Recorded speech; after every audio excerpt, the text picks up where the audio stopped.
yang telah mewarisi sebagai nabi dan raja Mesir. Siapakah itu? Ya, dia adalah Nabi Sulaiman alaihissalam, putra Nabi Daud. Dari keluarga inilah Nabi Sulaiman tumbuh memahami hikmah, keadilan, kepemimpinan, dan bijaksana. Suatu hari saat Nabi Sulaiman remaja, ada dua orang ibu yang berebut seorang bayi. Dia meminta keadilan kepada ayahnya, Nabi Daud. Tolonglah aku Tuhan, dia merampas bayiku, ujar wanita pertama. Wanita kedua pun berkata, tidak, kamulah yang merampas bayiku. Saat kamu berbicara di ladang, bayiku dan bayimu ditaruh di bawah pohon. Lalu bayimu dipaksa oleh serigala buas, dan kamu mengakui bayiku sebagai bayimu. Nah, wanita pertama pun membantah. Tidak Tuhan, dialah yang ingin merampas bayiku.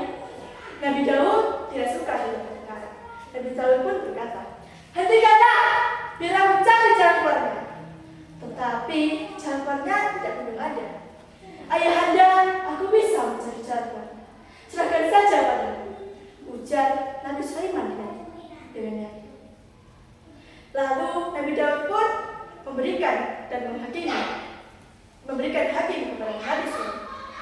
Nabi Sulaiman pun meletakkan bayi di atas meja, dan kedua tangannya memegang pedang yang ingin membunuh bayi dan ingin membelah menjadi dua bayi.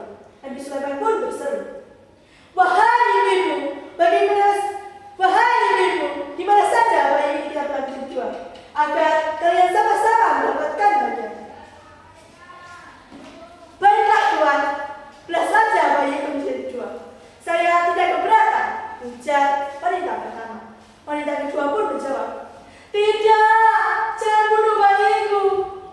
Baiklah, serahkan saja bayiku pada ibu. Aku ikhlas, asal bayiku hidup, ujar wanita pertama dengan sedih. Akhirnya Nabi Sulaiman pun tahu siapa ibu kandung dari bayi tersebut. Ternyata ibu kedua lah bayi kandung dari bayi tersebut. Nabi Sulaiman pun berteriak, pengawal, salah ibu kedua ini di penjara. Dia pantas mendapatkan hukuman setimpal. Nabi Sulaiman mewarisi sebagai nabi, raja, dan bijaksana. Nabi Sulaiman punya ilmu yang sangat luas. Manusia, jin, dan hewan tunduk padanya. Suatu hari, rombongan Nabi Sulaiman melewati sebuah lembah. Tanpa disadari, ada yang masuk. Rupanya lembah itu dipenuhi banyak semut. Seekor semut berteriak, hai para semut, cepatlah kalian masuk dalam sarang. Jangan sampai kalian terinjak oleh Sulaiman putranya. Hanya Sulaiman yang paham bahasa semut. Nabi Sulaiman pun berseru, pasukan berhenti. Rombongan itu pun menghentikan perjalanannya. Suatu hari Nabi Sulaiman periksa pasukan burungnya, tetapi dia tidak melihat hudhud. Dia bertanya pada burung bayi, di mana hudhud? Kenapa dia tidak hadir? Tetapi tidak ada yang mengetahuinya. Tiba-tiba hudhud hadir dan berkata, wahai Nabi Sulaiman, aku telah menemukan kabar yang penting. Ada sebuah kerajaan yang dipimpin oleh seorang ratu yang bernama Balqis di negeri Sabah. Dia menyembah matahari dan tidak menyembah Allah. Nabi Sulaiman pun sangat tertarik dengan kabar itu. Dia mengutus hudhud untuk mengirimkan surat untuk Ratu Balqis. Ratu Balqis adalah seorang ratu yang berkuasa di kerajaan Sabah, kerajaan yang kaya raya dan makmur. Kedengaran tentang keindahan serta kebijaksanaan Nabi Sulaiman terdengar ke telinga Ratu Balqis. Ia kemudian mengirimkan utusan untuk menemui Nabi Sulaiman dengan membawa hadiah yang berharga. Nabi Sulaiman pun menyiapkan sambutan istimewa. Dia bertanya, siapa yang sanggup membawa singasana sekarang? Singasana harus ada di sini sebelum mereka datang. Jin Ifrit tajam menyanggupi. Namun ada seorang yang saleh. Dia sangat tajam dan berilmu luas.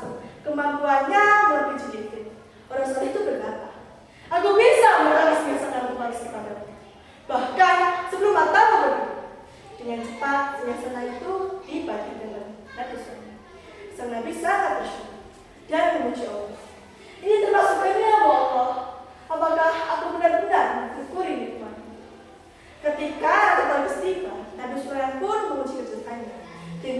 tugas kesananya yang sudah dipindah dari sedikit itu. Nabi Sulaiman pun berkata, "Serupa ini kau saudara-saudaramu." Lalu Balkis pun menjawab, "Seakan-akan itulah dia." Setelah mengetahui kemuliaan dan mujizat Nabi Sulaiman, Ratu Balkis pun mengakui kehilafannya. "Ya Tuhanku, sesungguhnya aku telah berbuat zalim kepada diriku sendiri, dan aku berdosa diri bersama Sulaiman kepada Allah Tuhan semesta." Seperti yang tertulis pada surat An-Naml ayat 41. Dari cerita tersebut kita bisa mengambil pesan bahwa kita harus mencontoh kebaikan dan kemuliaan hati dari Nabi Sulaiman. Cukup sekian cerita yang bisa saya sampaikan. Ada salah kata, mohon dimaafkan. Makan ikan sambil menyelam di tengah laut yang paling dalam, dari hati saya yang paling dalam. Saya tutup dongeng ini dengan salam. Akhir kata, bila taufiq wal hidayah, walhidayah.